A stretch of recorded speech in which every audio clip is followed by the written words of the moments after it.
She's a speaker, she's an advocate, she's a mom of three. She's also a BRCA1 Previvor. Today, I have with me Kristina Coccoluto. Kristina, I want to thank you for your time. You didn't have to agree to this conversation. You didn't have to agree to give up your time, but I am so grateful that you actually took the time to give up your Monday morning and just spend it having a conversation with me. Well, it's such an honor to be here. I'm excited to have a conversation with you today. I don't think you realize how much of an impact you've had on me even before we had this conversation because it was your idea. And I'll just use the word inspiration for something I put up on my Instagram where I took clips from all of these conversations that I've had and used my dad's voice and the message of the inspiration. And so I want to thank you, even on this recording and in this conversation, just for your willingness to share that with me because I don't think you realize how impactful that was for me. I don't think you realize the emotions, the feelings, the thoughts that came as a result of that. Putting that together is something that I find great value and meaning in. And I won't forget when I heard my dad's voice for the first time in 5 years after his passing. I actually heard it on my birthday. And so putting that all together was a direct credit to you. So I want to take this opportunity to thank you for even sharing that with me and for giving me the idea to do that. Well, you're so welcome. Listen, I know that for your listeners, we had a preliminary phone call, and in our chat, you were telling me about how much your dad's story mattered. And today we're talking about stories and how stories impact your life and hearing your dad's voice. And when I heard you say that you had never had anything of your dad's, like there were no what was it? No voicemails that you had left Mm. over and no videos, no pictures of the two of you that you were really like craving. And then when you ended up receiving that, and you had that on hand, I was like, and his message was essentially how you're living out your life now. I mean, you said you have to share that. That's part of your story and your magic. So thank you for sharing that with me in our like very first phone call off the bat. I said that's what you need to give more to the world. So I'm so glad that you took that advice. It was amazing. I'm touched that you did. Thank you. As you and I were talking off camera, we were talking about the importance of our stories. We were talking about the power of our stories. And it was told to you, and it might have been one of the greatest pieces of advice that you've received, and that was simply this: tell your story. There's healing when you tell your story. There's purpose when you tell your story. There is growth. There's maturity, all of those different things that we seek for. And sometimes one of the greatest things that we can do is just tell our story, regardless of how painful it might be, or even conversely, even as exciting as it may be, there's power in the telling of our story. I want to begin with learning more about you. Who is Kristina Coccoluto? Because there is a lot to unpack. There is so much to unpack. I always say it's like an onion. You just keep getting more and more layers and you learn a little bit more. But I just want to first say thank you so much for giving me this opportunity to talk to your community and to you about a conversation about stories. And I think it's important to say that at the beginning of mine, I couldn't see myself. And I like to say that and let everyone know because I think the first thing that when I was told, tell your story, the first thing I did was disqualify myself from even wanting to tell my story. And why is that? And that's because I couldn't see the power in storytelling. I couldn't see the power of my own story. I compared myself to other people. So I'll start with the fact that I've never had breast cancer, but I'm someone who's been deeply impacted by it my entire life. I was born with a genetic mutation called the BRCA1 gene variant. And what that means is essentially that my genes I have this one gene that's broken on the inside. And as my cells turn over every single day, anything that's wonky kind of gathers together and it is overall left me with an 87% risk of having breast cancer in my lifetime, a 60% risk of ovarian cancer, and risk for a whole lot of other cancers that are really kind of out of my control. And so when I learned this information, and I'll tell you all about how I learned it, it set me on this path of feeling like, okay, I feel like I have a freaking ticking time bomb in my body. Like, I don't have breast cancer. I don't identify as having breast cancer, but I have to live with this risk. I have to go into an oncology unit. I have to act as if someday I will. And living with that kind of anxiety, I didn't know what that meant. I felt like an outlier in every waiting room. I felt like I didn't really belong in a category because There was one celebrity that kinda set the path on fire, and we were diagnosed at the same time. Angelina Jolie was actually one of the first celebrities to come out saying she also was BRCA1 positive. And that conversation, like, it became, something that people understood after that, but prior to that, knowledge of this information, nobody knew what it meant to have, it in your genetics. And also, I just wanna say that in less than 10% of breast cancers are caused by a genetic makeup. So it's usually environment or other reasons. But when you fall into that 10% category, you feel like, my goodness, this feels so inevitable. Yet I'm not there yet. I don't have breast cancer now. I don't fall into the wearing a pink ribbon. I don't fall into having this. And you learn this information if you are being followed at a young age. I found out at the age of 25. And so I'll start my story with right before then. I actually am the daughter of a two-time breast cancer survivor and the niece of a woman who died. And I want to say to your audience too that if you have a history of cancer on your mom's side or your dad's, it's important to have a conversation with your doctor. I think it's something that gets overlooked, especially if it's a man or it's something that is on a male side of the family, but you need to look at your maternal and paternal sides and have a conversation with your doctor. And good information to know ahead of time is what kind of cancer that person had, what age they were diagnosed, and the age if they passed, the age that they passed. So that information was something that I had a lot of shame around because the women in my family were not talking about their disease. They didn't talk about breast cancer. It was just something that lived in the background. And it wasn't something that was a secret, but it just was something that we avoided talking about as a family. So I was 19 years old when my aunt had passed away, and she was the North Star of my life and our family. She was somebody who just saw everyone, was able to hold space for them. She lit up a room, and I felt like when my aunt passed away, a piece of me also passed away. And that feeling, I felt like it was gonna eat me alive forever. I didn't know, like, I had never processed grief. I had lost, like, grandparents before, but never truly the magnitude of somebody who, when you hold them in your heart on a daily basis, my aunt felt like my everything. And 6 months after that, I actually got diagnosed with melanoma.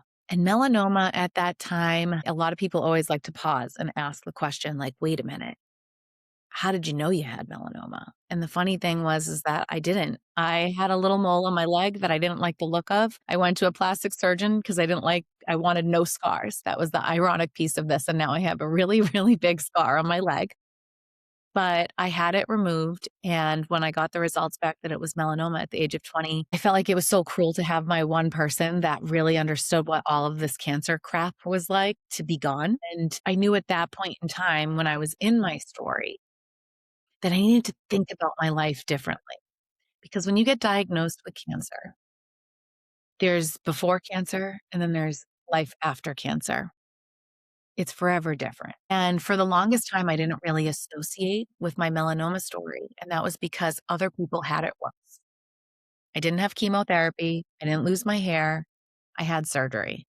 And inside, I disqualified myself from falling into the cancer survivor story because it didn't fit the mold of what other people thought of when they thought of cancer. Always comparing myself on what story was valid, what story wasn't valid.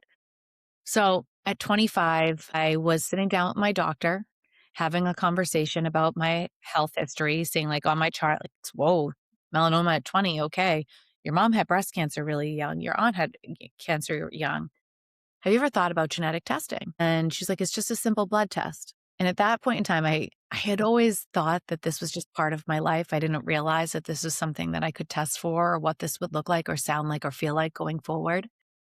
I did not have genetic counseling at that time, and I deeply regret it. It wasn't offered to me, but I always recommend to anybody who has a family history, seek genetic counseling first, because a geneticist is going to be able to not only talk about your individual risk, but talk about the plan that goes in place so that you don't feel like should you test positive, that your life is over. So when I got my results, I felt like my life was over. Hearing that you have an 87% risk of cancer and it's a disease that you witnessed people in your life have time and time again. And then to know that my North Star passed away from this very same disease, I was just like, "What's coming for me? I can't escape Yes. this disease." And so that's kind of at that point in time, that's where my whole story started to change and shift because I started to realize my mindset, my outlook on life. I had a lot of anger. I had a lot of darkness. I felt like I walked around with a black cloud. I had this awful thing happen to my mom twice. My aunt passed away. Um, because I didn't mention my mom's other sister also had breast cancer. It just was everywhere. And that feeling, man, I wish I could say like the person who I am today is very different from the person who was navigating those days, but I felt like I couldn't relate to my friends. I no longer was a normal 25-year-old. Everybody else was worrying about like getting married or being in a relationship, their first jobs, having fun with their friends. And I was angry that I had multiple diagnoses and also the fact that I didn't see a future. I couldn't see a beautiful life. Started off by saying I'm a mom of 3. I never saw that for myself. I thought, like, who would wanna be with me if I have all this going on? No one's gonna wanna spend their life with me. And actually, I had been with my husband, but back then was my high school sweetheart. He had lived through all of these things with me, and I remember at 25 when I found out I was BRCA positive, I turned to him and I was like, "You don't have to stay with me.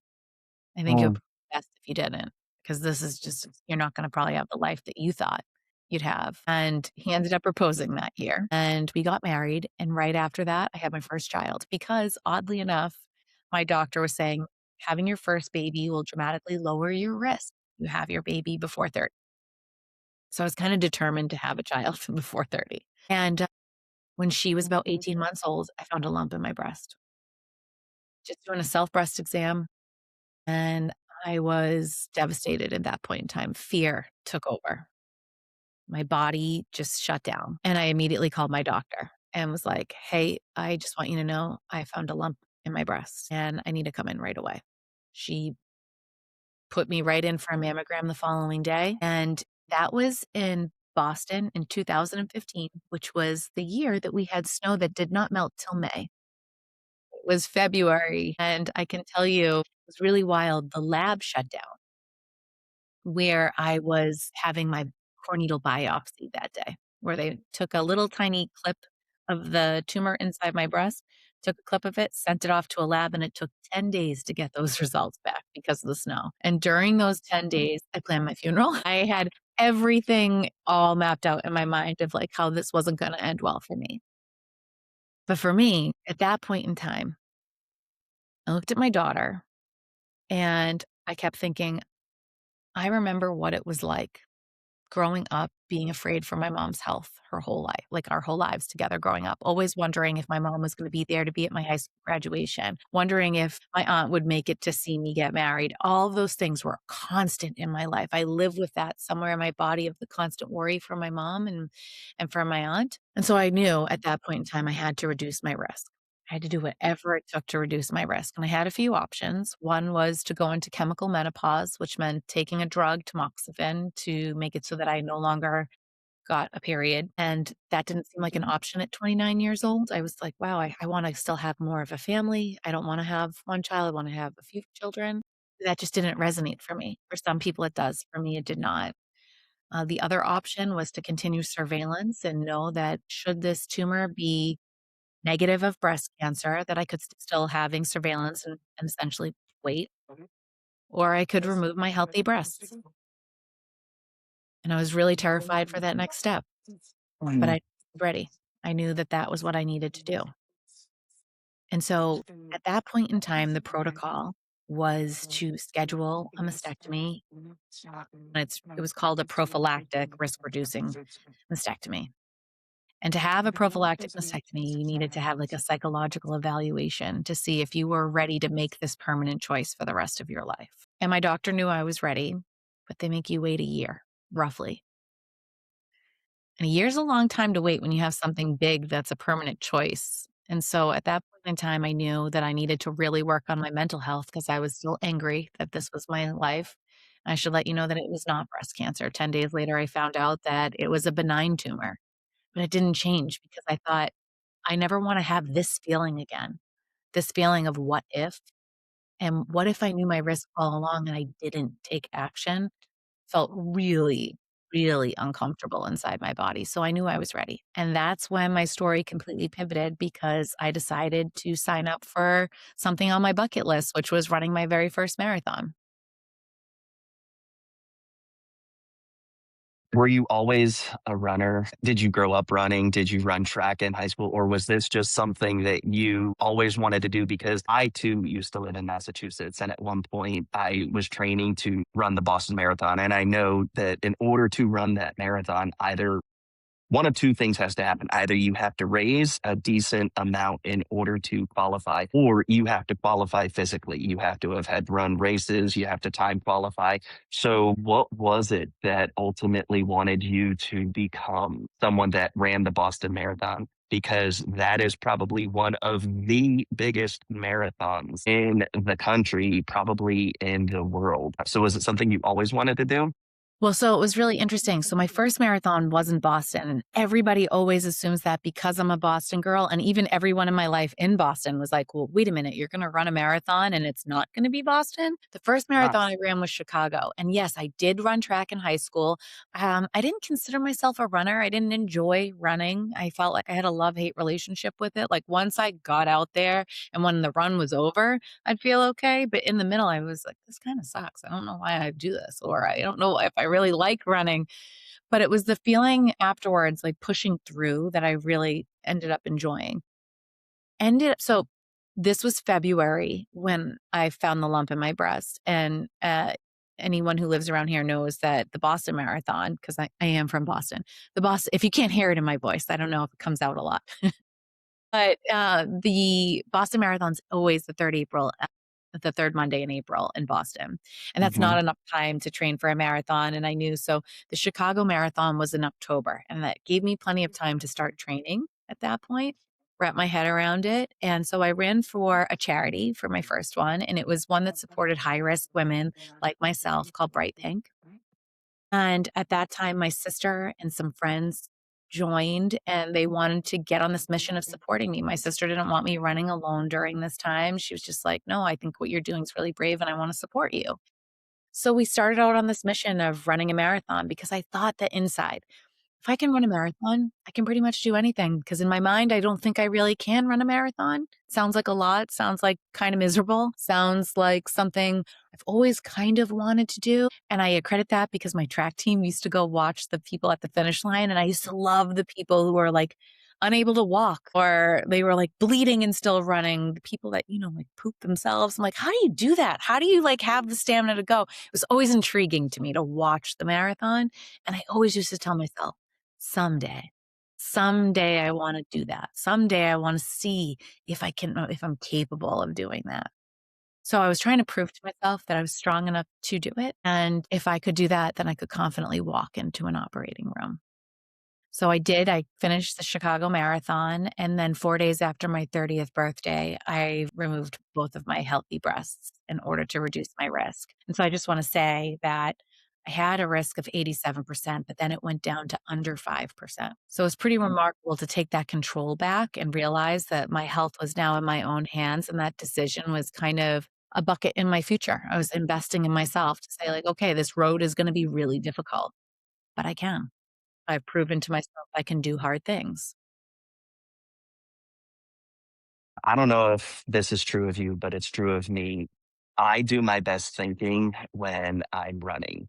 I do my best praying. I do my best meditating. I do my best reflection when the music starts playing in my ears, when my legs start moving and I start building up momentum, especially when I start getting my breathing and my pace down. That is when I do my best thinking. I can only imagine what it's like training for a marathon while you're having to wait for something like this to happen. Because as I'm listening to you talk, I think there's a different I don't know if I wanna use the word cancer, but for lack of a better word, I'm gonna use cancer. There was a different cancer that might have been growing inside of you, but it wasn't a physical cancer. It was a what I would call a mind cancer, and it was simply the thoughts that would possibly go through your head because a year is a long time to wait. And so many different things could happen during a year. But instead of backing down, instead of shrinking, I like that you said you decided to take your health back and you went from an 87% risk to a 5% risk. Because one of the things that is so valuable to me is a phrase that I use, and it's simply this: take your life back. And that's exactly what you did. You took your life back. And so, how did preparing to run the Chicago Marathon, how did even the marathon itself prepare you to confidently walk into that room and make that decision that you were going to remove parts of your body that have been a part of you for years? Well, the thing, Steve, is that I want to be honest with what that sounds like and where it really is at, where it lands. Because for me, removing healthy breasts was removing my femininity. It was also removing pieces of like, that's what it's a sexual part of yourself. It's what, a lot of people identify as part of your womanhood. And so to make that choice, not knowing, am I going to be and feel mutilated or ugly? Am I going to every day get in the shower and sob at what I look like? I had no idea what that would look like. And there was so much uncertainty that I was walking toward. And so this became like the rewriting and reclaiming my story, but I didn't see it at that time as that. So I want to be really honest with this part. When I was training, the music was going in my ears, it came out, I would take the music out.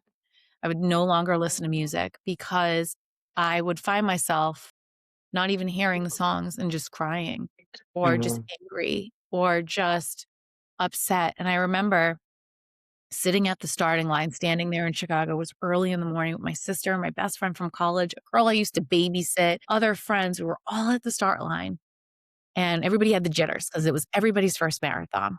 We're all standing there and I burst into tears. And my sister's like, what's the matter? And I was just like, the real finish line's not until January for me because it's October and I knew my surgery was coming up. And she just was like, one step at a time, one step at a time. You got this, one step at a time.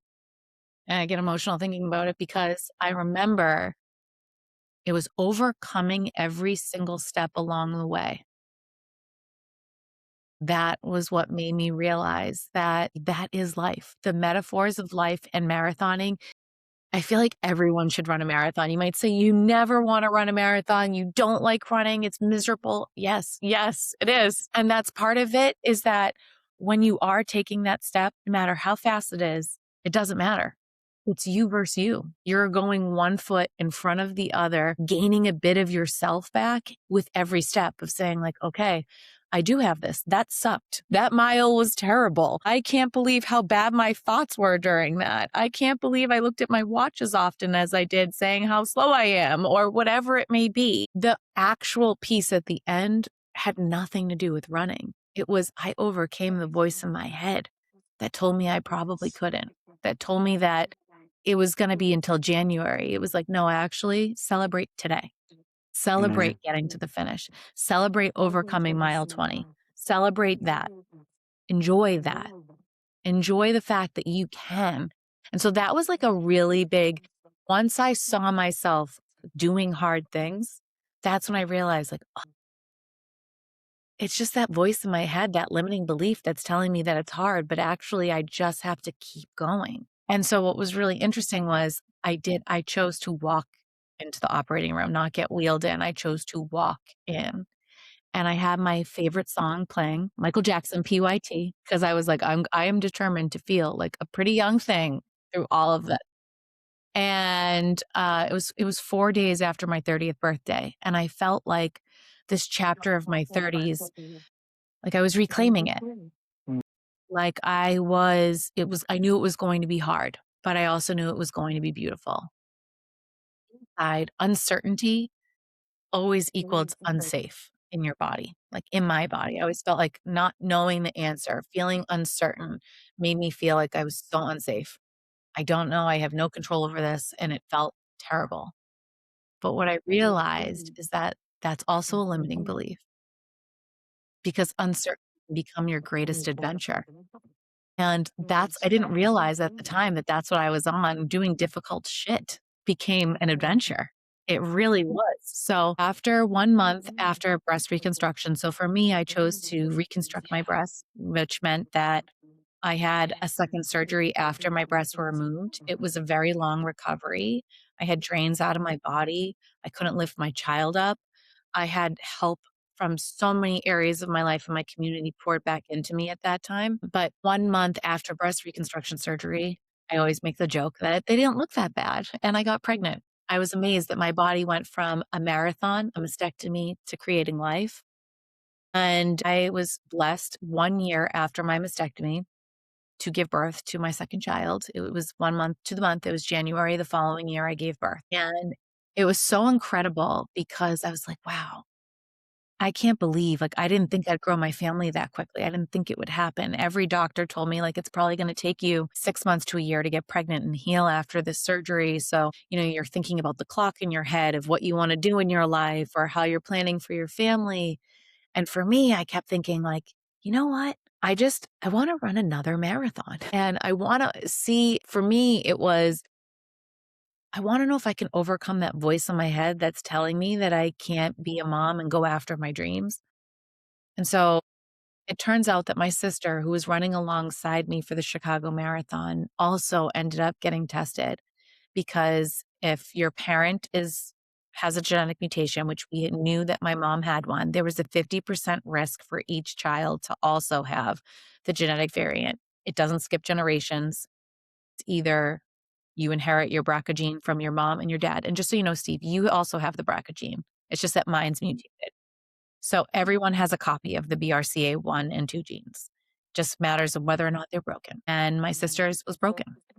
So she decided to run the New York City Marathon with me. And from there, we were like, we're both from Boston. Like, are you kidding me? We ran the Chicago and New York marathons and we haven't done Boston. Of course, we're going to do Boston. My other sister tested negative, which was amazing to see. And it was difficult for her because inside she had survivor's guilt, like, why not me? But Mhm. for us, we looked at it as like, thank God you can actually test negative when this is in your family. It gave me hope for my children. And I, in 2019, birthed to my third child, my son. And when we were kind of realizing at this point that 3 kids, I knew I was done growing my family, I still had a 60% risk of ovarian cancer. And for those that don't know, a pap smear done by your OBGYN does not detect for ovarian cancer. There is no early detection for ovarian cancer. So I felt like with no screening, I was rolling the dice. And it's the deadliest cancer. It's known as the silent killer in women. The symptoms of ovarian cancer are super vague. They're things that we feel every day in our lives: being bloated, gas, feeling full. So those were the signs and symptoms. And for me, I was like, I can't live with that and constantly have that anxiety that this could be ovarian cancer. So I knew it was time.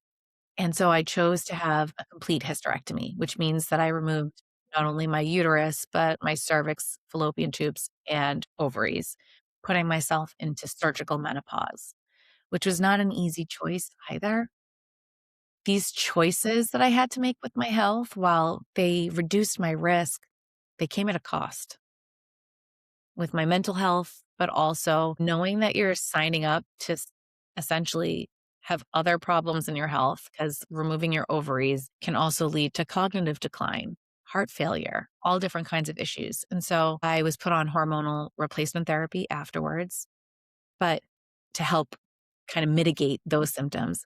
But at the same time, I just felt like I'm walking toward aging faster. And in this world, it's kind of hard to do as a woman to say, like, I've removed my breasts and now how unfair does this feel? I have to also age faster. So I was really bummed out. And my sister was facing her risk at the same time. And she said, I need to run the Boston Marathon before my mastectomy. And so I decided to say, okay, I will do it if we can run for Dana-Farber. Dana-Farber is where we got tested. It's where my sister got tested, where my other sister got tested, where my mom was treated, where my dad's also being treated right now. It was really important to our family, and we liked the work that was being done. So I said, I will run as a charity runner for the Boston Marathon. because there's a few entries, like you said, you can either qualify, and our marathon times were not fast enough to qualify. So we knew we wanted to run for a charity that was meaningful. And so I got on the team with my sisters. All three of us were running this time for the first time together.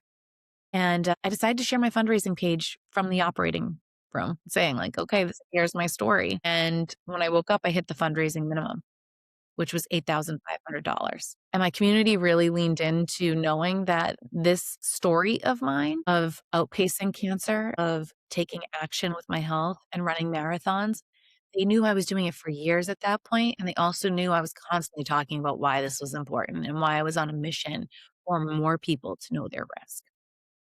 And the other thing I just want to say before we dive into the Boston Marathon story is that I was also disqualifying myself at this time, meaning I'm not a breast cancer survivor. I'm not an ovarian cancer survivor. And I was constantly telling that story, like how, but I wasn't saying I'm owning my health. I am doing what I need to do to reduce my risk. I'm taking action. I'm preventing cancer before it even comes my way. I was disqualifying myself against somebody else's story by comparing that somebody else had it harder, therefore mine wasn't worthy of telling. So I share that because I think that on the other end, we all have stories inside of ourselves that we hold back, but we know we carry inside of ourselves. And those stories determine what we do next.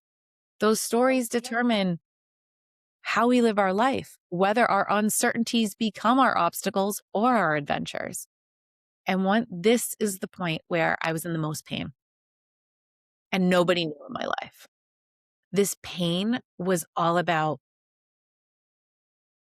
man, I felt like the victim in my story. Like, how could I remove my breasts? And even though I was done having kids, it felt like closing this chapter and taking away all possibility felt like a grief. And I wasn't sharing that side of it. I wasn't talking about that. I was like the triumphant marathoner, you know? I was sharing no vulnerability in it. I wanted everyone to see I was just strong.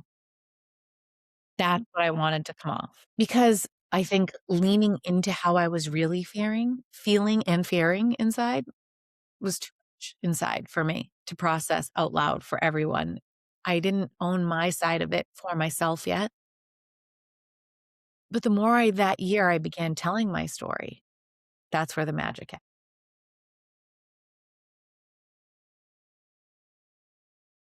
There's so much there. You have the Chicago Marathon, you have the New York Marathon, you have the Boston Marathon, you have the mastectomy, you have the hysterectomy, you give birth to three kids. I like the progression that you said, the progression of marathon, mastectomy, and then the creation of life. And the question that I can't help but ask is you talk about limiting beliefs and you talk about disqualifying yourself. And those are things that I think we all do regardless of whether or not we're dealing with the potential risk of breast cancer or ovarian cancer, or even my grandfather who passed away from colon cancer. So it's important to know that even in men, that there are forms of cancer that can take place as well. And he's the only one that's in my father's side that has ever dealt with cancer. My dad was a diabetic and he would ultimately end up passing away during the height of the pandemic.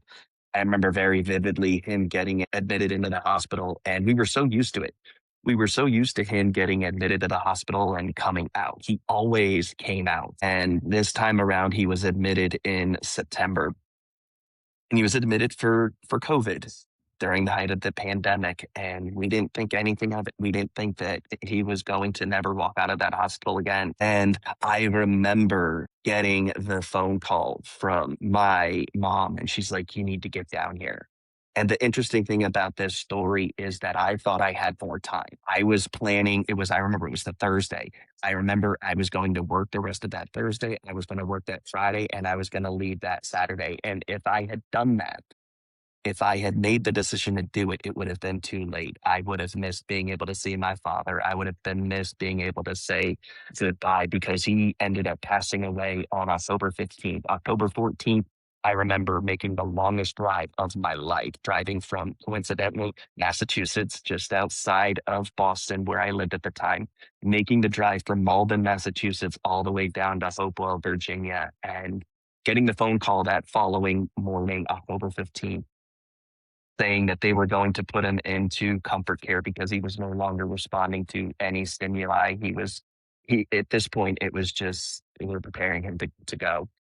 And my brother and I went to the hospital, and it's one thing to stand outside of the hospital window in the hospital room, someone like that looking in.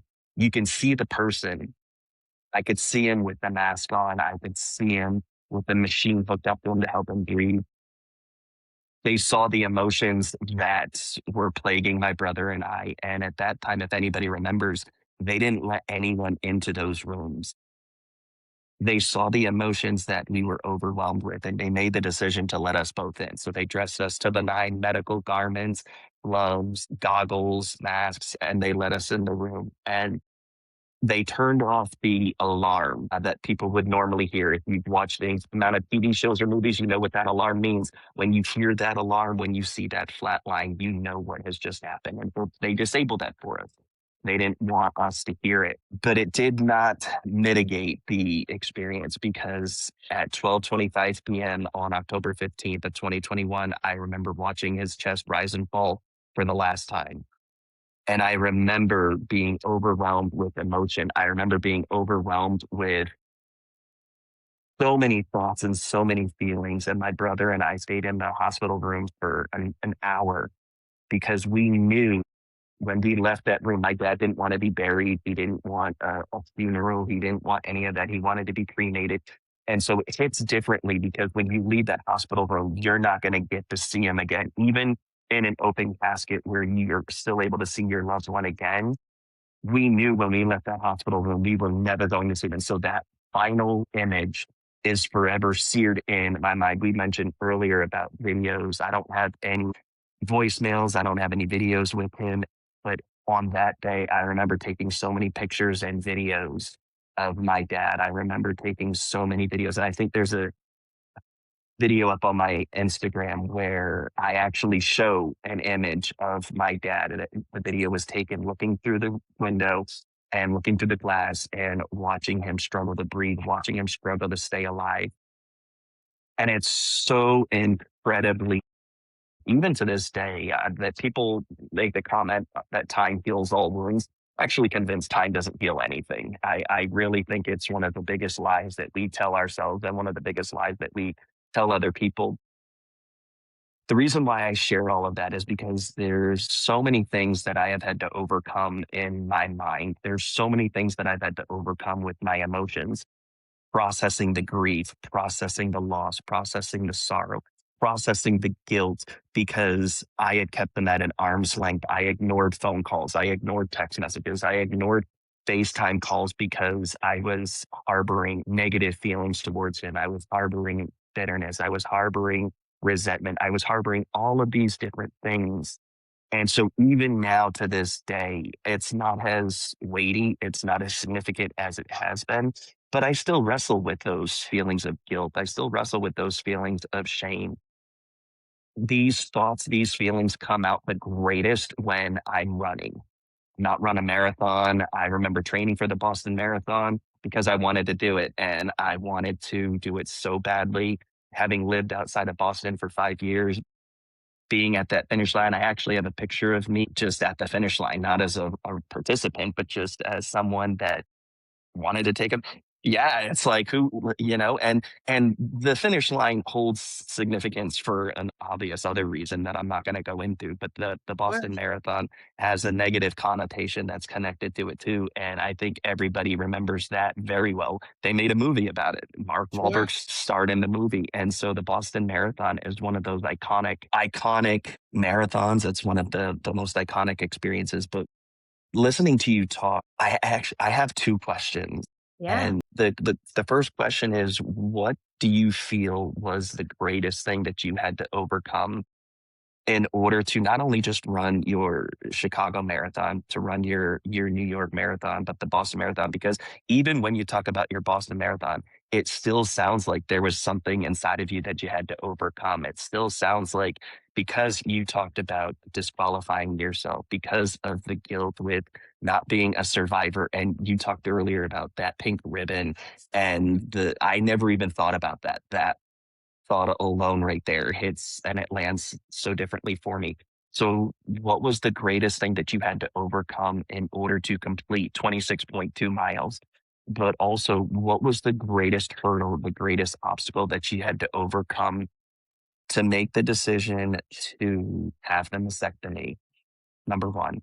But number 2, to have the hysterectomy as well, because to make that decision at the ages that you did, most women aren't thinking about that. Most women aren't thinking about removing both of their breasts. Most women aren't thinking about having a hysterectomy and removing their reproductive organs and putting themselves in the surgical menopause. A lot of women experience that naturally. So, what did you have to overcome in order to make those decisions and to compete in those marathons?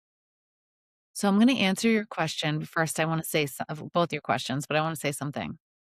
When you were talking about your story, I noticed that we're talking about the same thing, but we might not be realizing it. And that's everybody's chasing healing. We're chasing this thought of like this healed version, right? Where it's like time heals, but it does it, or do you heal? And do you ever heal from that? And I think that there are parts of our stories that we never actually are meant to heal from, but they change us. They change us or they hold us back. So is it the thing that propels you forward or is it the thing that holds you back? And some people will always be held back by their story. They become the victim in their story and they may not like that term. But I remember for me, it's the same reason of it answers the becoming piece of your question. What made me want to do these things was because I was conquering the version of myself that told me I couldn't when I was running. It didn't mean that it did not look sexy while it was happening. And I want that to be clear. It was not like I was crushing every workout, feeling empowered. Like, no, it was negative. It was cold. It was hot. It was, I have too much to do as a mom of three today and I don't want to do this. And I just don't know why I do this anymore. And raising funds, I feel like a pain in the ass. I feel like nobody in my life understands what path I'm on or what am I doing with my life? What is the purpose in all of this? Like that negative voice was so loud. And the thing is nobody was seeing that. They were seeing you're so strong. You're an inspiration. You're so strong. And I was disconnecting with that version of myself and becoming very performative.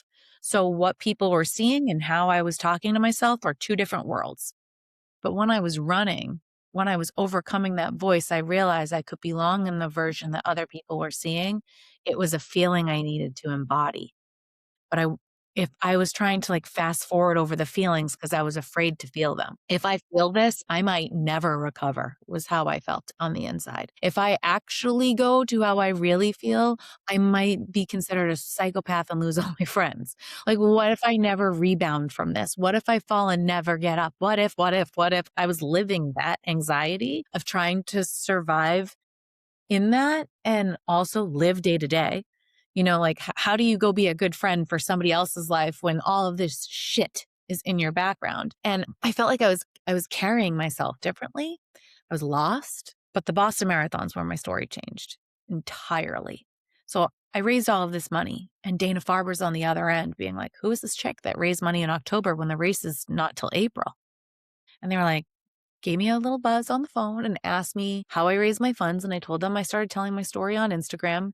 And they were like, well, tell us your story. So I told them my story for the first time about being a previvor, what it meant to overcome these health obstacles and choose myself and to do it scared and to make someday today of how I was going to run these marathons. It was always a dream of mine and what an honor it is to give back while doing so. And the funny thing is simultaneously as this was happening, I was having this existential crisis on the inside of what is my purpose? Where is my career path going?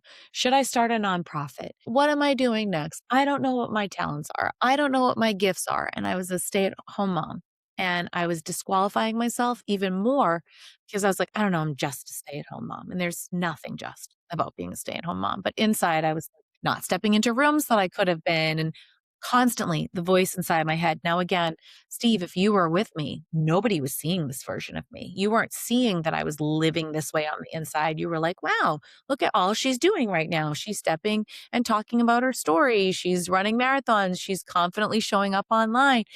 It didn't matter because the way I was talking to myself was so poor on the inside. I could not see myself. I couldn't. Until one day I sat with a friend who was also an intuitive healer and a psychic medium. And she said, Kristina, you just need to tell your story. I was like, what does that mean? She's like, tell your story. Your purpose is in your story. And I sat there overanalyzing all of this. And you're going to laugh because I'm going to tell you what I thought of each time. Every time I told my story, I thought someone on the other side that was listening to my story was going to show me my purpose. Like the next thing that was going to come out of that would be from telling my story. I couldn't see that it was my story was the gift. I couldn't see myself in that story. And I'm reiterating that because if you're listening on the other end, you too have a story to tell. And maybe you're already disqualifying yourself, being like, but hers is more powerful or hers. It's our human nature to do that. Everyone has a story. It's whether or not you want to lean into your gift of telling it and how you get to reclaim your voice as you do that. And it's not easy to do, but it's taking those baby steps like a marathon. It's just one foot in front of the other and you just keep going and you learn how to tell your story. You learn how to tell your story so that the person on the other end sees themselves in that story. And so what I want to say is that I got the amazing gift of telling my story on a Zoom call to help people figure out how I fundraised. I gave them the ways that I told my story. And from there, people in the side chat, there were 150 people on a Zoom call. I had never been on a Zoom call with that many people before. And on the side chats are blowing up saying, hey, Kristina, could you come talk at my fundraiser? So I started telling my story at the fundraiser. And on the inside, I'm like, I wonder if someone in the audience is going to show me my purpose. Woohoo! I'm telling my story again. There I go again. It's going to happen soon. I'm going to find out what my purpose is. And then the next day, I got a phone call from Dana-Farber to tell my story for it was the 10-year anniversary of the Boston Marathon bombing. And they were telling inspirational stories of why people run. And inside, I'm like, isn't this a lot of me? I just did the Zoom call. And they were like, no, your story is full of hope. We want to tell your story more. Tell your story. I'm like, there it is again. I get to tell my story. Oh my God, I wonder if someone on the other end is going to show me what my purpose is. Like, I know how I'm belaboring this and it's kind of pathetic, but it's the truth. I really could not see any of this. And then I went a little bit further and Dana-Farber called me and asked me to keynote for them the night before the marathon. But I didn't really express that during this time.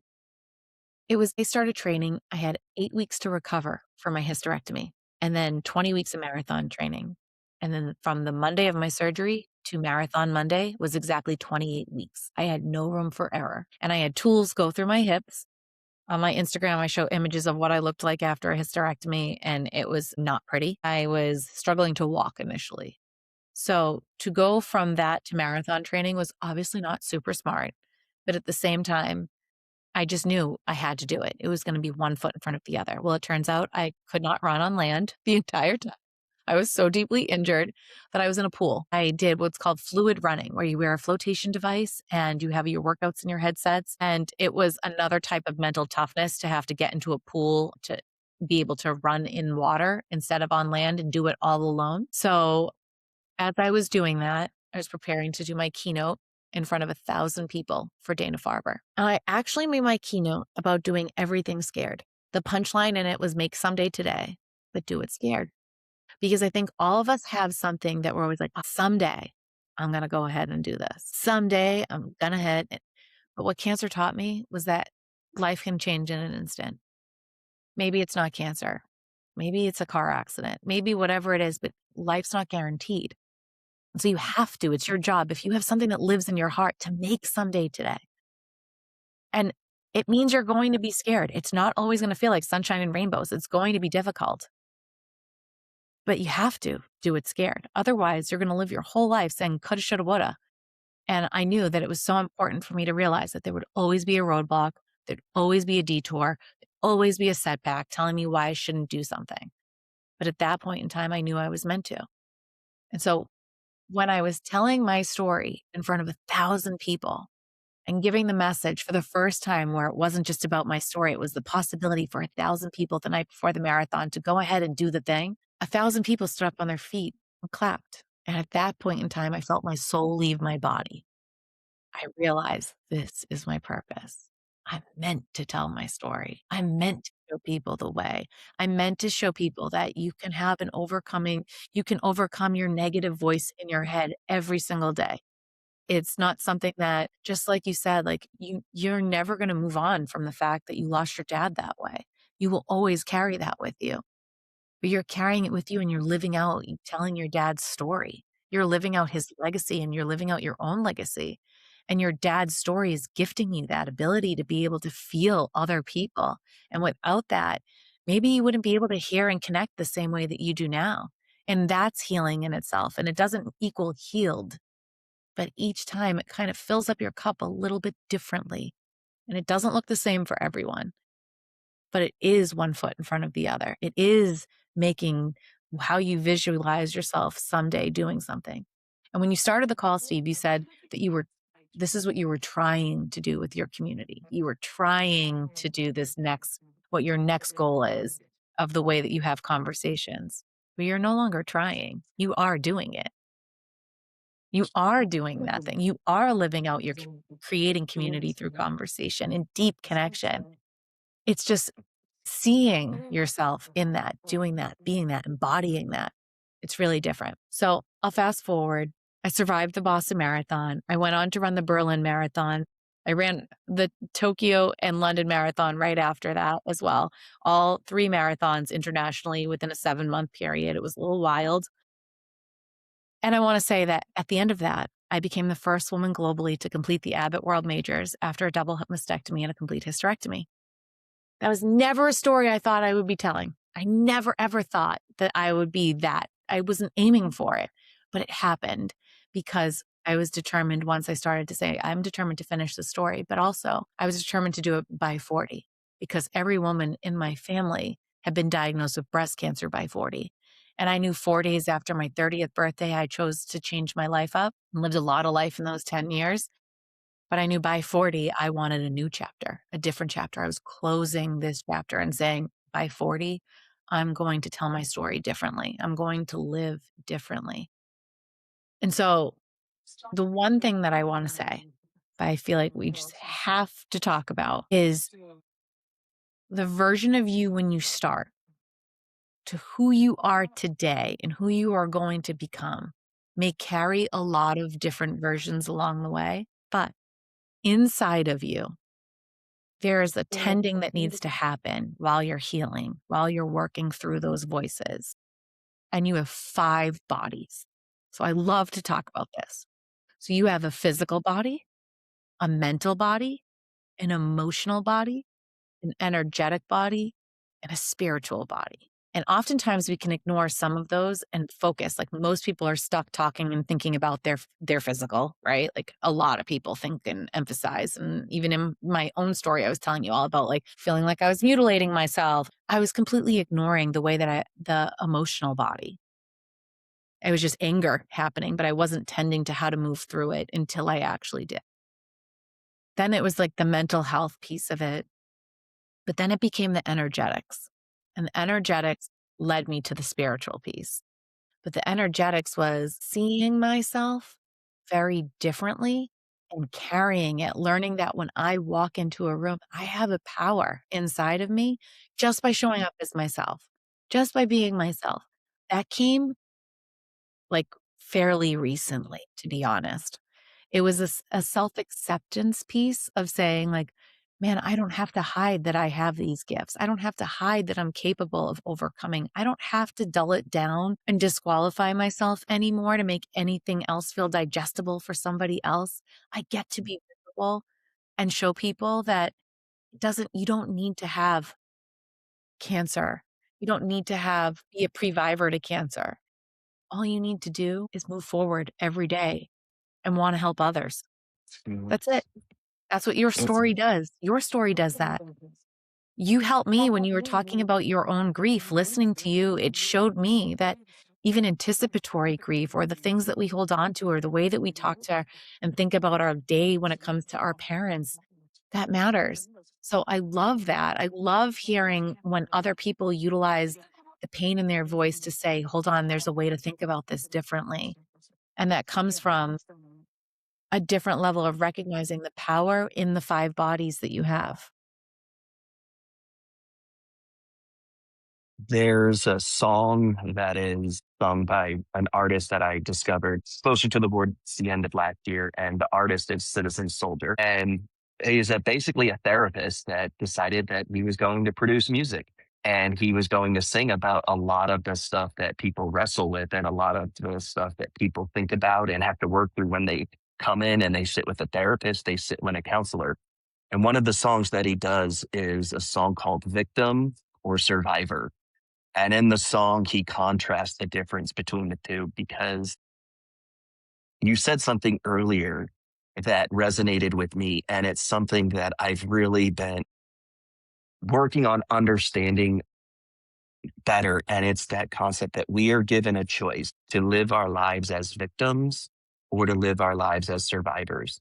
Your story introduces a term that I had not known recently. Your story does not introduce survivor. Your story introduces the word previvor, which I think is something that is incredibly powerful because it carries with it the meaning and the impact of so many times people wait until something negative happens or something bad happens in order to take their life back, in order to take their power back, in order to take their story back, in order to take their journey, in order to take ownership of their lives.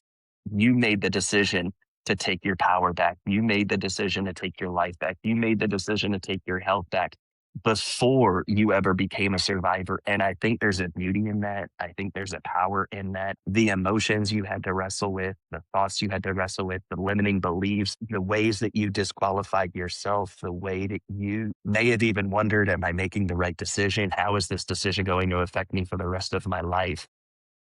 And I think it's so incredibly powerful because I had a conversation with someone last year. I've been following him for a while now. His name is Lewis Suckstep. And one of the things that he talks about is turning our pain into purpose and our wounds into wisdom.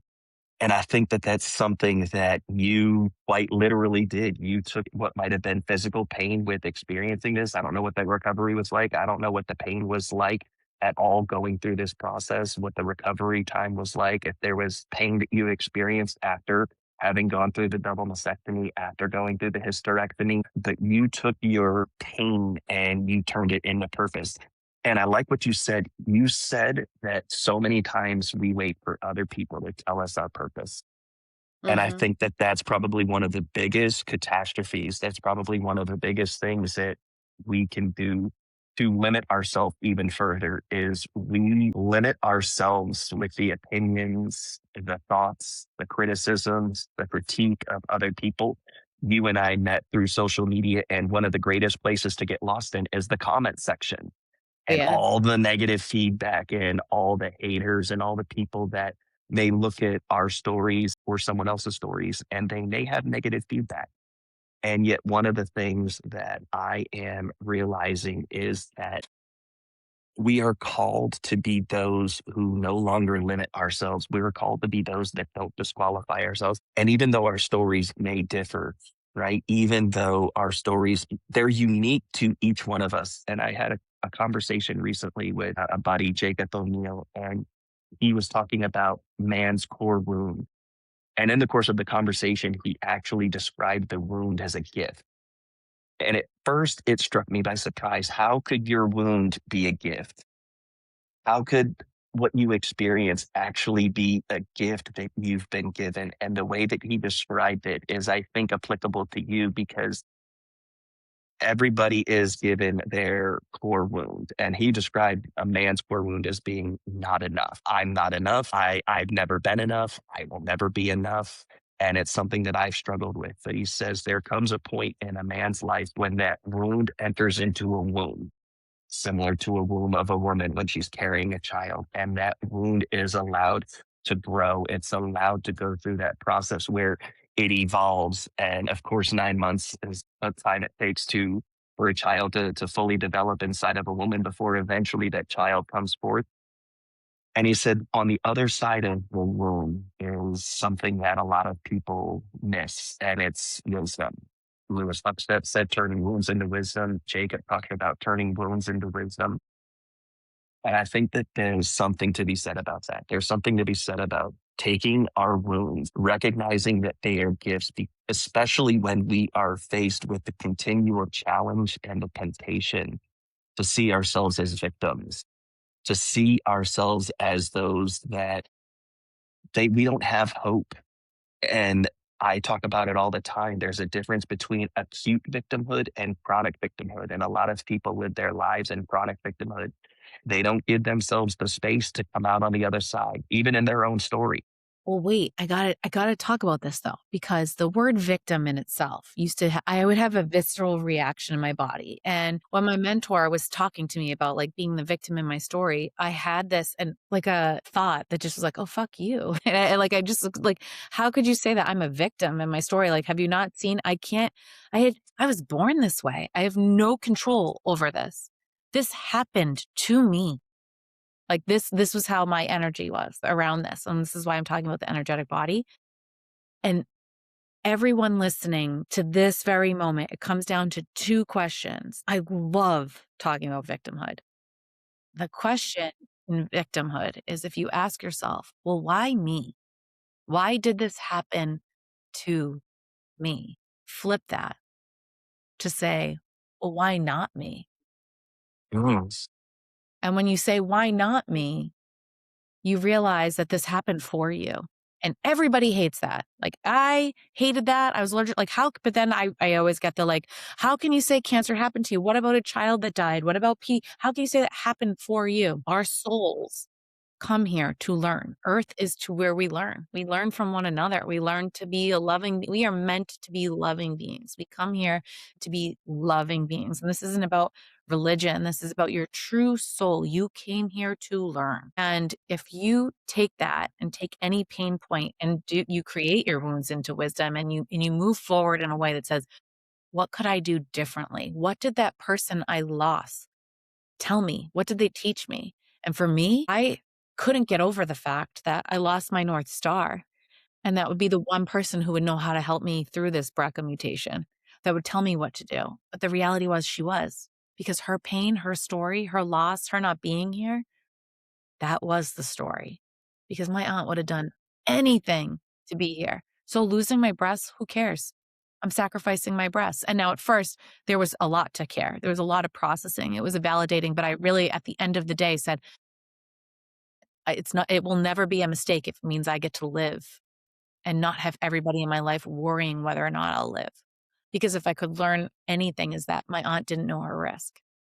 My mom didn't know their risk, and life always felt like a rug was being pulled out from underneath them. They did not know what was happening next, and it was constant fear. I knew I didn't want that.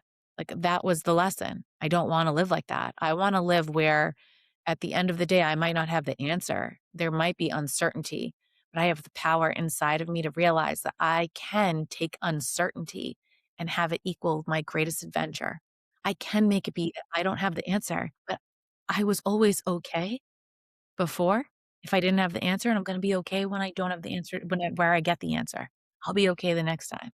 I'm going to be okay until the day I die, because in my own belief is that eventually there's something greater on the other side for me too. So there's this like step in of the way that you frame it to yourself and walking through fear. It all becomes your relationship to fear.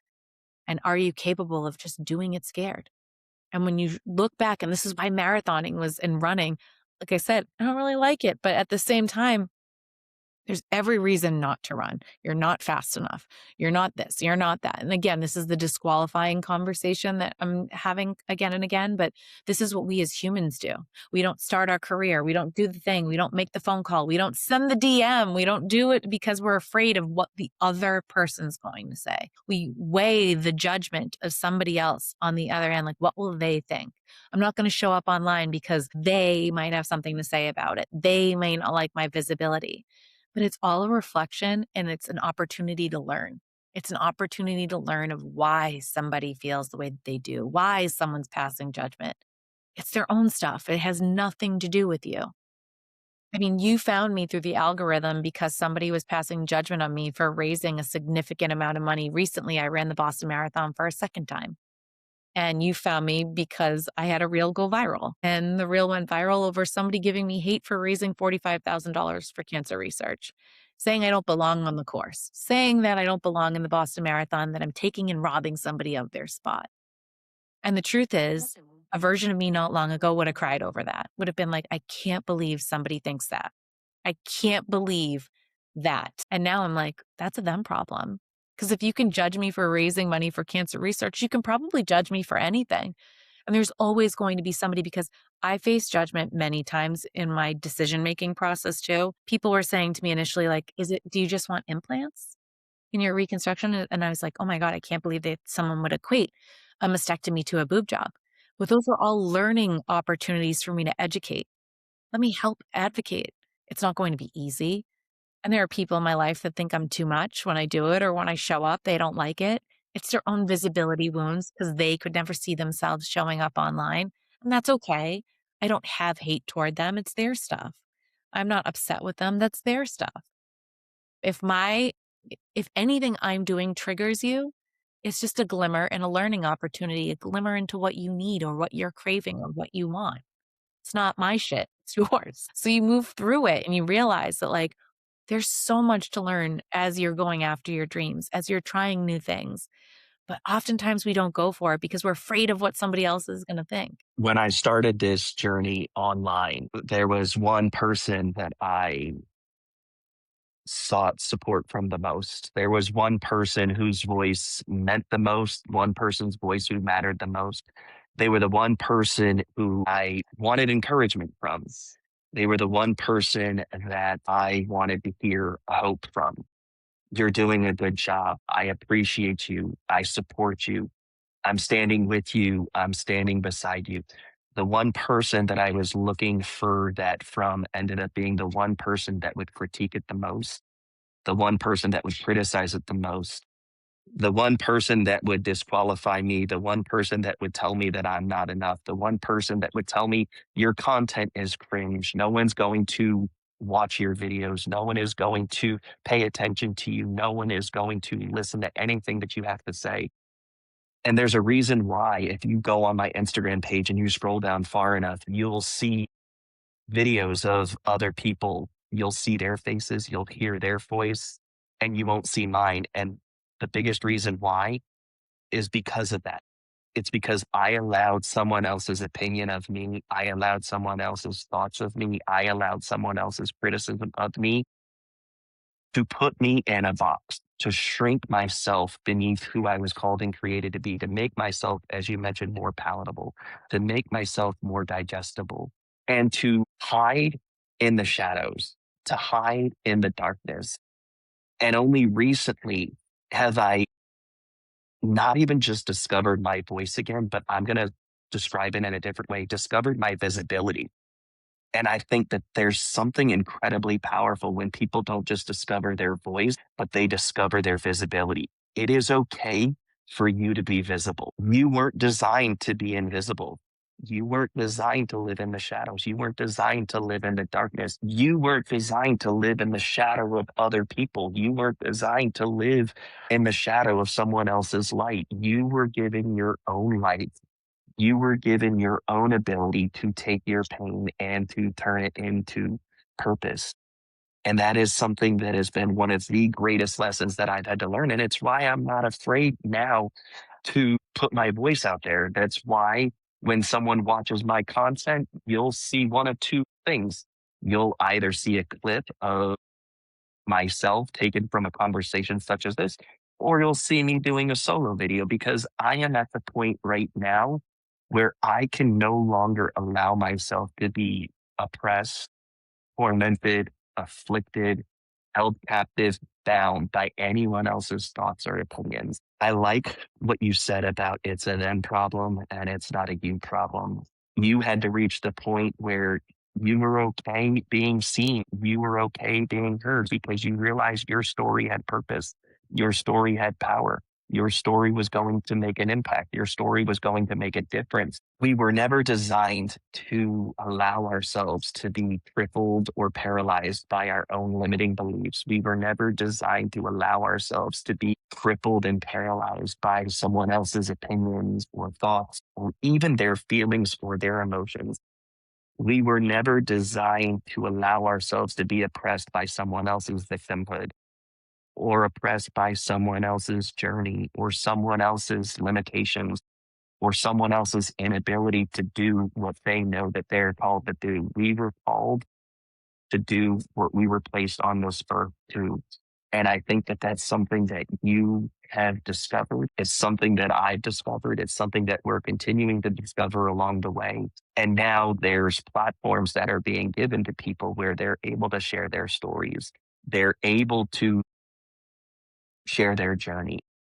This is essentially a discovering of who I am. I don't believe that I'm rediscovering an older version of me. I believe I'm discovering the version of me I never knew was me, but it was the version that I was supposed to be my whole life. And it's taken over 40 years for me to begin to understand that.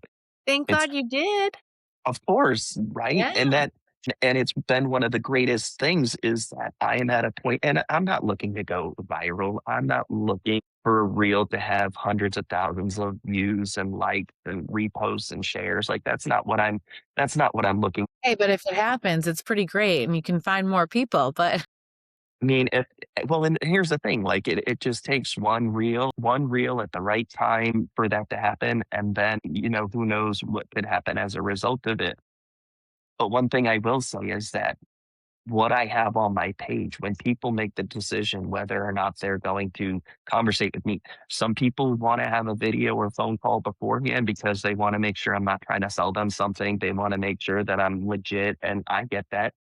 But then there's other people, they make the decision to come on and have a conversation with me solely based on what's on my page. They'll view the reels, and if it resonates with them, great. And there's some people that I literally meet for the first time 5 minutes before we hit the record button. And it has been one of the greatest journeys of my life is being able to have these conversations. And my handle is full disclosure conversations, but it's if I could give it a vision, if I could give it a statement, it's creating community through stories and conversations.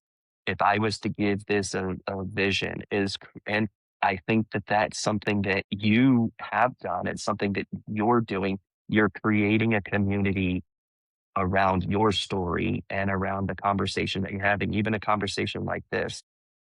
There's other women that are powerful speakers. I can think of two right off the bat. One is Brene Brown, who most people are familiar with. It was her TED talk that she thought she had bombed that ended up going viral, that ended up setting her on the trajectory and the path that she's in. I would encourage anybody to watch her Netflix documentary. Another one is Mel Robbins. She has one of the most successful podcasts on the planet. She's the author of the book Let Them. It's very easy to get caught up in Brene Brown's. It's very easy to get caught up in Mel Robbins. But what most people don't understand about both of those women is that they're married. They have a husband. Their husband doesn't always get the spotlight. Their husband doesn't always get the attention. Their husband doesn't always get heard or seen. I'm going to put you in that category of Brene Brown and Mel Robbins. But the reason why I'm going to put you in it is they say behind every good man, there is an even better woman. Behind every good woman, there is an even better man. There's been one person in this whole journey, this whole story that I haven't heard about. Not yeah. on our phone call, not in this conversation, but there's been one person who has probably been a rock for you over the years. And while your story is powerful, I think that there's another person's story that's equally as powerful, and that's your husband. And that's the man that chose to propose to you even when you were making the decision that you were making. And that's the man that chose to stick by you. That's the man that chose to love you and continues to love you. So I want to ask a question about Yeah. him because I don't feel like your story can be understood in its entirety without talking about the man that chose to love you and continues to love you throughout all of this. Totally. So Chris and I have been together since high school. We're high school sweethearts, and he's very private. He hates visibility. And it's really funny because the more I stepped into visibility, the more uncomfortable he got. Like he was not never discouraging me, never saying like, "Oh my gosh," but he would be visibly uncomfortable by reels, by me getting in stages and podcasts. He'd be like, "You're just telling everybody like all your vulnerabilities," or because I would, depending on the audience, like obviously you have more of a male predominant audience, and but when I'm speaking to women, like I talk about the shower moments of like holding my body for the last time, or I talk and tell those stories. I tell different stories to different audiences, and the more I would do that and I'd send it to my husband, he would sit there and be like, "Oh my god, I can't believe you went there. Oh my god, oh my god." But at the same time, he was like, "I see what you're doing and the power for you. I just can't imagine doing that." Mhm. And so I learned really quickly how uncomfortable he would get if I had him posted a story. He even had one time I tossed up a reel on Instagram that went viral of surprising our kids, taking them to Disneyland. Like, we were on our way to Hawaii this year for my 40th birthday, and we stopped, had a layover from Boston in Disney. And I'm just sharing this story before I get into my husband. And my husband's in the background of the video, and we tell the kids, like, "Hey, guys, we're not going to Hawaii today. We're actually gonna go to Disneyland." And, like, their sheer shock and utter surprise, and my husband's in the background of the video, and it goes viral, and he's like, "I cannot believe you posted this video and I'm in the background. Like, I hate seeing myself on camera. I hate that this went viral. I feel like I look so da da da da da da da da." And so I learned really quickly, like, Chris equals doesn't like to be talked about, doesn't like to be seen, doesn't like this. So I would strategically not tell the stories of what he's done, but it was Chris who, man, for 10 days, I had drains coming out of my body from my mastectomy, and he was the one sitting there every day stripping my drains. If you have to, like, get the fluid that's coming out of your body out and measure it every day, and I couldn't even do it to myself because it was so gross, and he took on the job, no problem. It was Chris holding my hand into the operating room. It was Chris that sat there, and we made a pros and cons list when I was making these decisions on whether or not I should or should not have surgery. It was Chris that I woke up in the middle of the night when I thought I had to plan my own funeral. It was Chris when I said to him time and time again, like, I don't know if I'll ever be able to feel like myself ever again. And then he would be like, "Why? You're beautiful. I don't understand why you feel that way." It was Chris who was able to see me when I couldn't see myself. It was him filling up my cup again and again. And I don't tell that story because he hates when I tell those stories.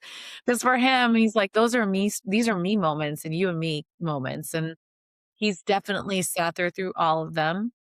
He's been incredibly powerful in a lot of them, but also I like to give him his privacy because I have so many amazing stories of how he's been able to hold me up and guide me, but we've done it together. He has been somebody who has also navigated a difficult road, and I think together we have been true partners in it. We have had ups and downs and moments where we're not sure if we're meant to be together, and in the end we have chosen each other, and we stick by each other through that, and I will say that it has been very challenging to grow publicly in a lot of ways, like in front of people, to transform your life, to go from victim to victor in a lot of ways, to move on from stay-at-home mom life to stepping into on stages and the growing pains that happens. And we've always been behind the scenes while he was leading with his career. I was supporting him in day-to-day life. We're now shifting and growing together. And I think the most beautiful thing is we're a team. And sometimes teams have a tough chapter, and sometimes they have the victorious ones, but it's really working through them. And I will say that I'm very blessed because I know a lot of people don't do the work, don't have a partner that's willing to do the work. Don't we but we have been together for a very long time, and we are choosing to do the work together, to kind of step forward in a way that models for our kids that you can do hard things together. And one of the things that I also haven't touched upon yet, but I started to in the beginning, was about the 50% risk when you have a parent that's positive. So that means each of my children someday will have to get tested for this genetic mutation. And what I want my kids to bear witness to, and this was the hardest chapter for both of us, was recognizing that my story doesn't have to be their story either. And I advocate for research because the difference between my aunt and I was research. And hopefully the difference between for my children and myself is also research. I hope that my kids, should they test positive, don't have to remove body parts in order to survive.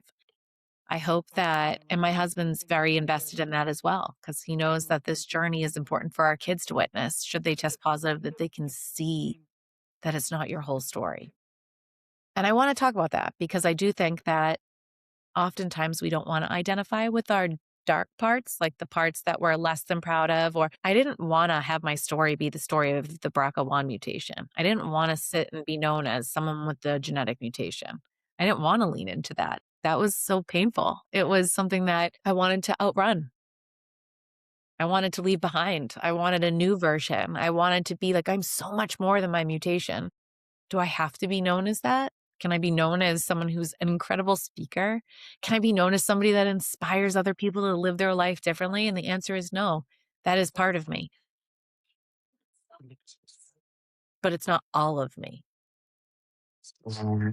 I don't know if the name of the song is All of Me, but one of the things that he says in this song is all of me and all my flaws and imperfections. And I Uh-huh. think so many times we try and hide our flaws and our imperfections. And you said something, you didn't want this to be your story. You didn't want to be known as a BRCA1 Previvor. You didn't want to be known as someone that had to wash through a double mastectomy. You didn't want to be known as someone that would come through a hysterectomy. You didn't want to be known as this.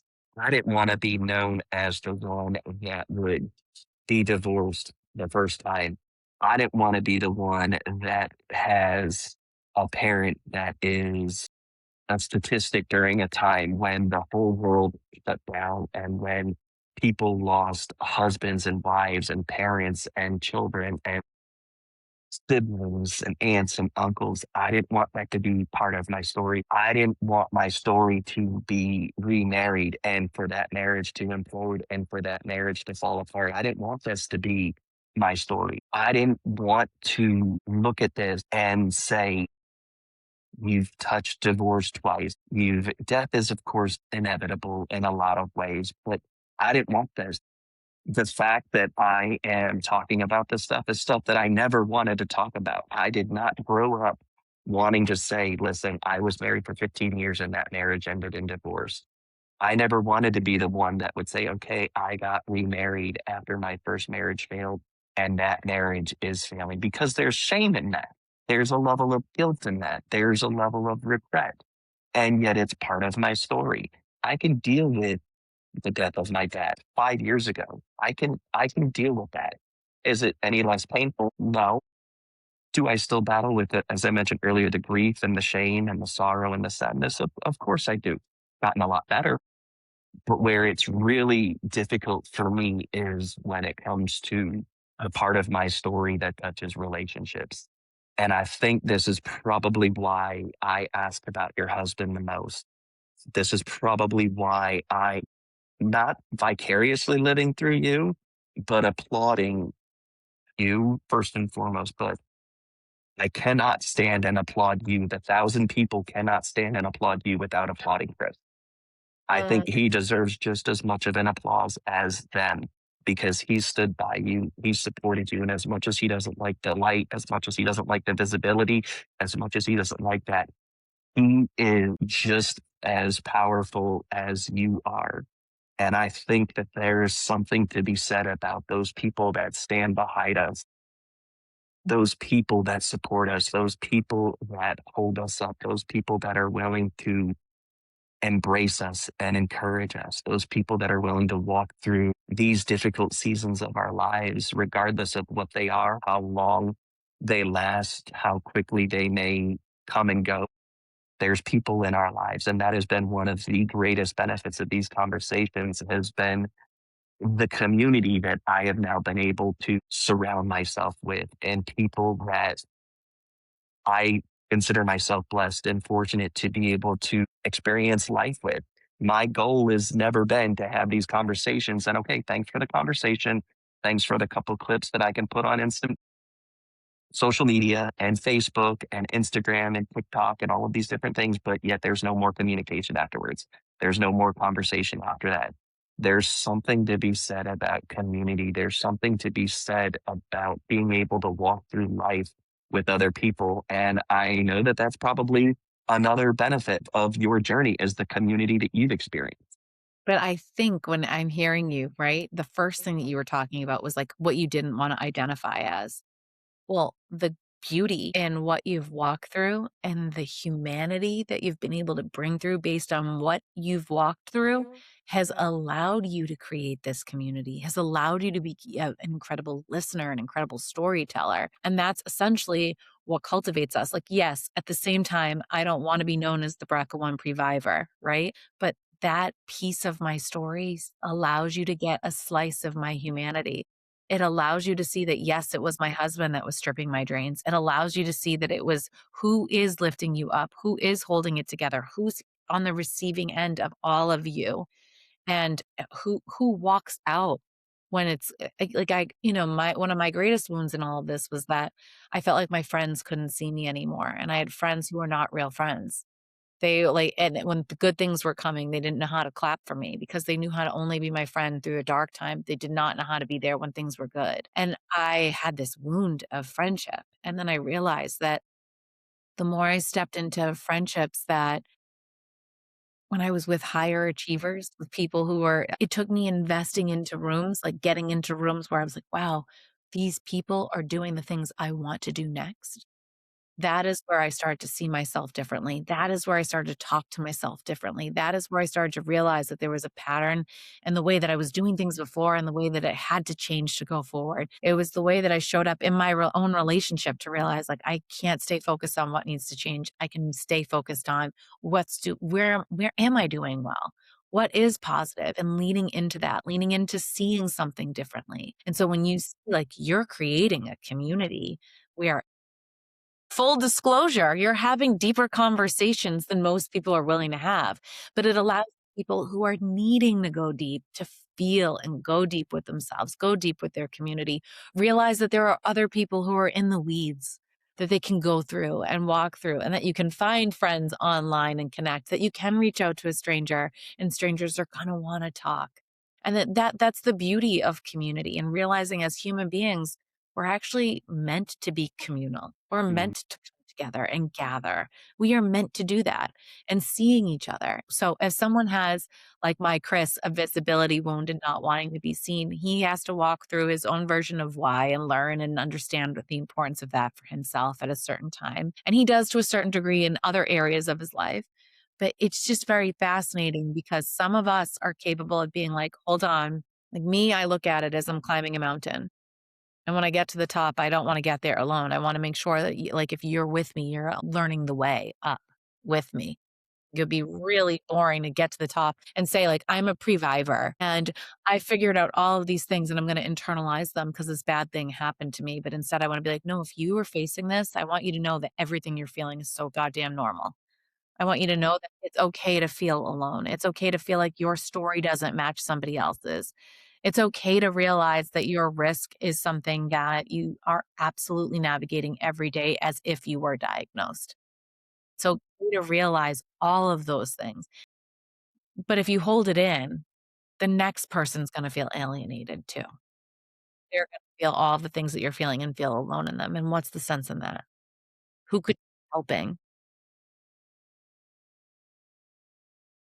There's something invitational about all of this. It's that through your story, through my story, through conversations, there's an invitation that's being given to people to join conversations that a lot of people are avoiding, to talk about things that a lot of people are avoiding. When I started this, I could have never imagined that I would talk to some of the people that have experienced what they've experienced. I could have never imagined that I would talk to somebody who had to walk through suicide. I could never have imagined talking with someone like yourself that has gone through a double mastectomy and a hysterectomy and everything that's come as a result of it. I could have never imagined these conversations. These weren't conversations that I ever saw myself having. And yet I think that's the whole point of it is that the magic happen when we're willing to have the conversations that most people would avoid. The magic is in the work that we're avoiding. And I view this as work, learning how to do life together with other people because it was something that I shunned and rejected and resisted for so many years that now I'm at a point where it's like, how did I ever live without it? How did I ever live without having people that I could text or call or FaceTime or send a message to? How did I ever live without the ability to walk in community with other people? And I think that there's something incredibly deep and beautiful and profound about that, where we are actually able to be comfortable with our voice, be comfortable with our visibility, be comfortable with our purpose. And I think if I could give anyone any advice from this conversation, it's grow comfortable and confident in your purpose. Because at first it may be uncomfortable. At first it may be unfamiliar. At first it may feel like a stranger and a foreigner, and you may not recognize it. That there is this beauty and this power that comes when you grow comfortable and you grow confident in your purpose. Because when you do, you're going to experience growing comfortable and confident in your identity. And identity and purpose are very much linked together. And these conversations that I'm having is an invitation for people to step into that. And as difficult as it might have been for you to go through what you've been through, life is never wasted. We can waste time and we will never get it back. So life is never wasted. And I think that that's one of the biggest encouragements from your conversation and from your story is that nothing that you went through has ever been wasted. It's all been poured out. It's all being poured out. And there are other people that are finding encouragement. There are other people that are finding hope. There's other people that are experiencing, if she can go through it and come out on the other side, we can do it.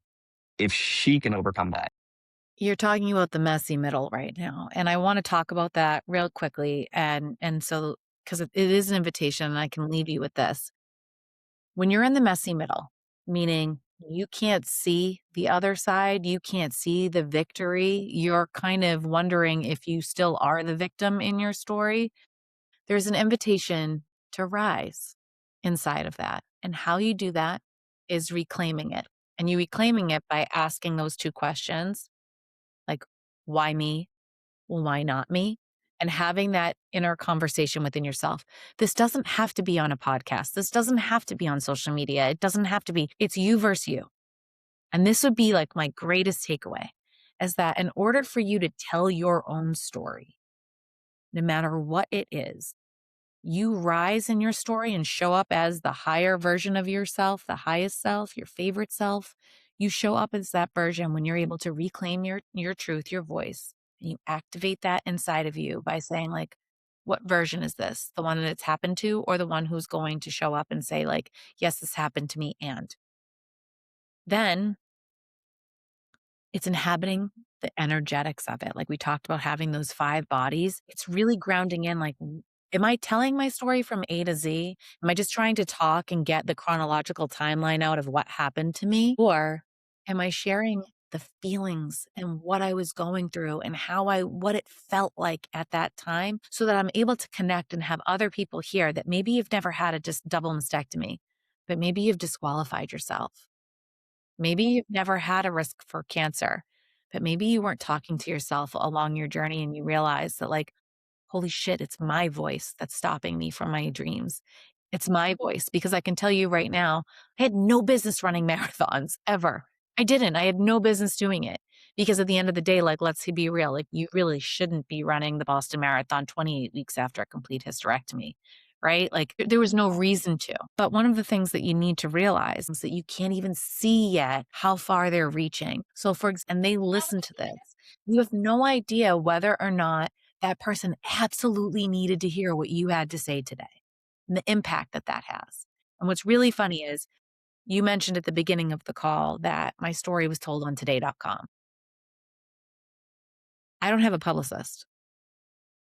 I did not reach out to today.com. Somebody else reached out after hearing my story to today.com, and today.com reached out to me.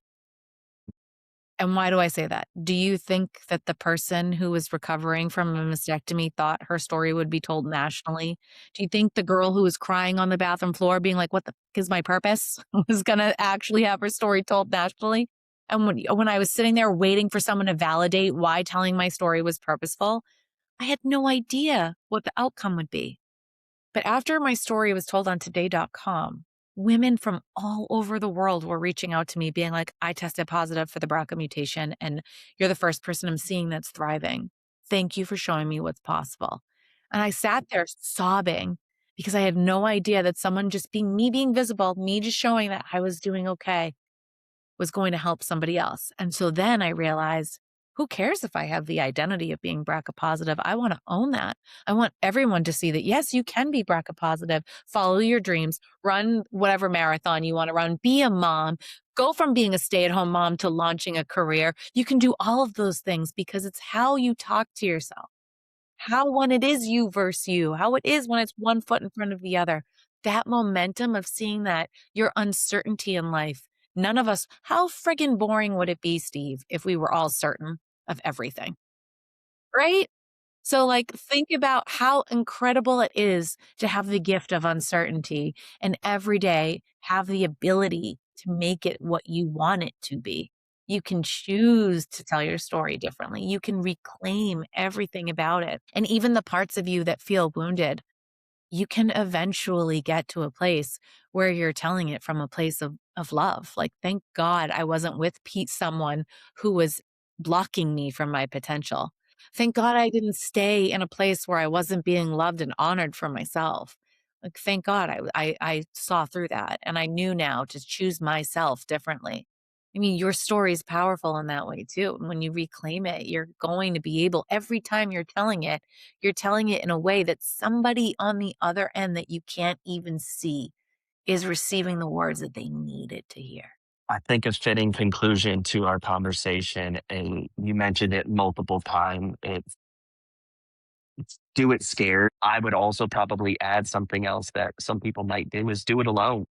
Sometimes you may have to do it alone. Sometimes you may have to do it alone and scared. One of my favorite acronyms was coined by a former New England Patriots quarterback, Tom Brady. And it's actually an award that is given in game. And it's a moment. And the acronym is simply this L. And I think that that is probably the biggest invitation that I would give to anybody who would listen to this conversation, whether you watch the video or whether you listen to the audio. It's give your permission to embody that. Give yourself permission to live in LFG. Like, let's fucking go. Like, let's do it. Do the thing. Nike capitalized on it for years, Jills. Do it. Do it scared. Do it alone. Do it if it's unfamiliar. Do it if it's uncomfortable. Do it if you don't have a clue what you're doing. These conversations that I'm doing, what I'm doing on social media, I don't have a clue what I'm doing. I'm one man with an iPhone, a tripod, and AirPods, and a couple of apps that I'm using, and that is it. And yet, even in the midst of that, we all have an invitation to just do the thing, do it scared, do it alone if you have to, do it if it's unfamiliar, do it if it's uncomfortable, and just do it. And don't let anyone else or anything else hold you back, including yourself. And so, with that, Christina, I want to thank you for your time. I want to thank you for your candidness, for your vulnerability, and please extend a thanks from my heart to Chris as well, because I know he's a part of your story. And if he doesn't hear it that often, if he doesn't get credit that often, please let him know that I applaud him and I tip my hat to him as well, You will love that. because I know that he is a part of your story, as much a part of your story as you are. And at the end of the day, whether or not he wants to accept or admit it, he is part of the reason why you're standing where you're standing today. He is part of the reason why you've been able to run those marathons. He is the reason why you're able to be a mom to your 3 kids. He is the reason why you were able to live the life that you have right now. And so give him my thanks, and not that he wants applause or approval or anything like No, he'll that, enjoy it. but tell He him, won't enjoy it publicly, but right now, I think, like, if I were to have him hear this clip, he would be like, "Hell yeah, thank you." yeah, please tell him that he deserves just as much credit for the Previvor. He deserves just as much credit for the one that's running the marathons, because his support, I know, has been absolutely instrumental and monumental in your life. And so, with that, again, thank you so much for your time. Thank you for your conversation. I appreciate you, and I look forward to seeing what you're going to continue to do throughout this journey. Thank you, Steve. It's been such an honor to share my story with you, and with that, I'll say, let's fucking go.